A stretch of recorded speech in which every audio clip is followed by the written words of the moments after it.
ఎన్నికల వేళ నామినేషన్ల విత్డ్రా గడువు కూడా ముగియడంతో పోటీలో ఉన్న అభ్యర్థుల విషయంలో క్లారిటీ వచ్చేసింది.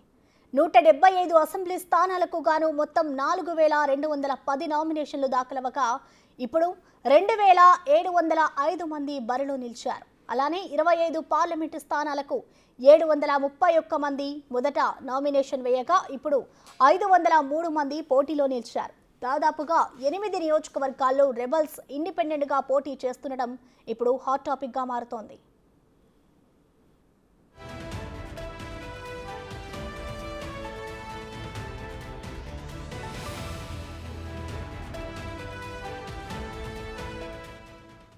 ఎన్డీఏ కూటమి తరపున 5 స్థానాల్లో రెబల్ అభ్యర్థులు నామినేషన్లు వేయడంతో కూటమి నేతలను కలవరపెడుతోంది. విజయనగరం, ఉండి, పోలవరం, గన్నవరం, కావలిలో రెబల్ అభ్యర్థులు పోటీలో ఉన్నారు. విజయనగరంలో మీసాల గీత, ఉండిలో శివరామరాజు, పోలవరంలో ముడియం సూర్యచంద్రరావు, గన్నవరంలో కొర్రపోలు శ్రీనివాసరావు, కావలిలో పసుపులెట్టి సుధాకర్ రెబల్స్ గా బరిలో ఉన్నారు. ఇక వైసీపీలోనూ కొన్ని చోట్ల రెబల్ అభ్యర్థులు బరిలో ఉన్నారు. స్పీకర్ తమ్మినేని సీతారాం మీద ఆముదల వలస కీలక నేత సువారి గాంధీ నామినేషన్ వేసి బరిలో ఉన్నారు.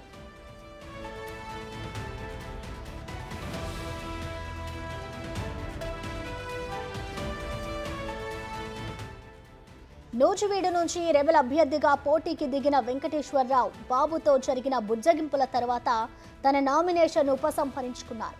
అలాగే మాడుగుల తెలుగుదేశం రెబల్ అభ్యర్థి పైలా ప్రసాద్ కూడా తన నామినేషన్ విత్డ్రా చేసుకున్నారు.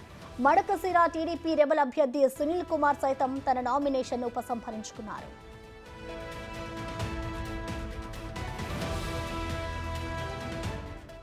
మరోవైపు సీటు ఇవ్వకపోవడంతో స్వతంత్ర అభ్యర్థులుగా బరిలో నిలిచిన నేతలపై టీడీపీ కొరడా జులిపించింది. రెబల్స్ గా బరిలో నిలిచిన 6 అభ్యర్థులపై అధిష్టానం వేటు వేసింది. అరకు నుంచి సివేరి అబ్రహం, విజయనగరంలో మీసాల గీత, అమలాపురం నుంచి పరమట శ్యామ్ సుందర్, పోలవరంలో ముడియం సూర్యచంద్రరావు, ఉండి నుంచి పోటీ చేస్తున్న వేటుకూరి వెంకట శివరామరాజు, సత్యవేడు నియోజకవర్గం నుంచి జడ్డా రాజశేఖర్ను పార్టీ నుంచి సస్పెండ్ చేసినట్లు ప్రకటించింది.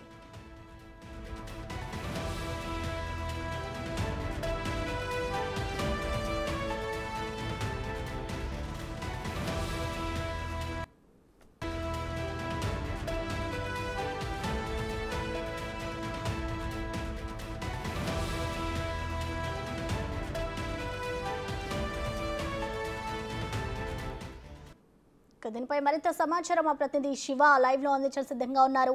శివ, చెప్పండి, ఏపీలో నామినేషన్ల ఉపసంహరణ గడువైతే ముగిసింది. దీనికి సంబంధించిన డీటెయిల్స్ ఎలా ఉన్నాయి శివ? ప్రసన్న మొత్తం మీద చూసుకుంటే ఆంధ్రప్రదేశ్లో రాజకీయాలు శరవేగంగా మారిపోతున్నాయి. దాదాపుగా 175 అసెంబ్లీ నియోజకవర్గాలకు సంబంధించి కూడా 2744 మంది అసెంబ్లీ అభ్యర్థులు బరిలో ఉన్నారు. 25 పార్లమెంటు స్థానాలకు సంబంధించి కూడా 570 మంది చిల్లర కూడా నామినేషన్లు దాఖలు చేసి బరిలో ఉన్న పరిస్థితి కనిపిస్తోంది. రాష్ట్ర వ్యాప్తంగా కూడా వైఎస్ఆర్సీపీకి సంబంధించి ఆముదాల వలస స్పీకర్ తమ్మినేని సీతారాంకు సంబంధించి రెబల్ అభ్యర్థులుగా నామినేషన్ దాఖలు చేశారు. తెలుగుదేశం పార్టీ, జనసేన, బీజేపీకి సంబంధించి కూడా అభ్యర్థుల బెడద తగుడుతూనే ఉంది. గన్నవరం నియోజకవర్గానికి సంబంధించి శ్రీనివాసరావు నేతను బీజేపీ రెబల్ అభ్యర్థిగా బరిలో ఉన్నారు. ఇక తెలుగుదేశం పార్టీకి సంబంధించి కూడా ఉండి, అనకానపల్లికి సంబంధించి, అలాగే విశాఖ విజయనగరం జిల్లాకి విజయనగరానికి సంబంధించి కూడా బరిలో ఉన్నారు. అలాగే పోలవరం సంబంధించి కూడా ఇండిపెండెంట్గా రెబర్లో ఉన్న పరిస్థితి కనిపిస్తూ ఉంది.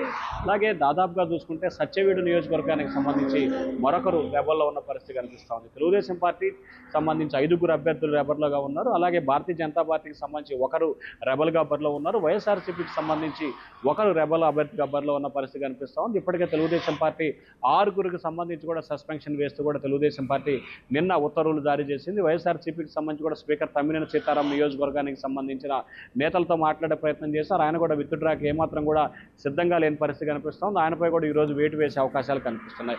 ఇక గన్నవరం నియోజకవర్గానికి సంబంధించి భారతీయ జనతా పార్టీకి సంబంధించి కూడా శ్రీనివాసరావు బరిలో ఉన్నారు. ఈయనకు గ్యాస్ బండ సింబల్ వచ్చింది. ఈయనకు సంబంధించి కూడా విత్డ్రా చేసే ప్రయత్నాలు చేస్తున్న పరిస్థితి కనిపిస్తోంది. కానీ ఆయన మాత్రం నిన్న ఎంత విత్డ్రాకి ప్రయత్నించినా కానీ ఏమాత్రం కూడా ససేమిరా అంటుంది కూడా ఆయన బరిలో ఉన్న పరిస్థితి కనిపిస్తూ ఉంది.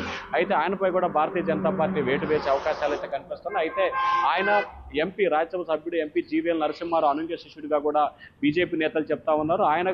ఆయనతో చెప్పించే ప్రయత్నాలు చేయాలని చెప్పి భావించారు. కానీ ఆయన కూడా దీనిపై ఏమాత్రం కూడా స్పందించలేదని తెలుస్తూ ఉంది. ఈ నేపథ్యంలో భారతీయ జనతా పార్టీలో ఉన్న వర్గ విభేదాల కారణంగానే గన్నవరం నియోజకవర్గానికి సంబంధించి రెబల్ అభ్యర్థిగా బరిలో ఉన్నట్లు కూడా తెలుస్తా ఉంది సత్తాజ్. మరి ఇప్పటికే చాలా మందికి గ్లాస్ సింబల్ రావటం, మరికొంతమందికి రకరకాల సింబల్ వచ్చిన పరిస్థితి కనిపిస్తూ ఉంది. కానీ అసంతృప్తులను బుజ్జగించే ప్రయత్నాలు చేస్తున్నప్పటికీ వారు ఏమాత్రం కూడా మెత్తబడిన పరిస్థితి కనిపిస్తూ ఉంది. ఇప్పటికైతే వారు రంగంలో ఉన్నారు. మరి రానున్న రోజుల్లో ఏ రకంగా ఉండబోతోంది ఏమిటి అనే దానికి సంబంధించి అయితే ఉత్కంఠ కొనసాగుతా ఉంది సత్తాజ్.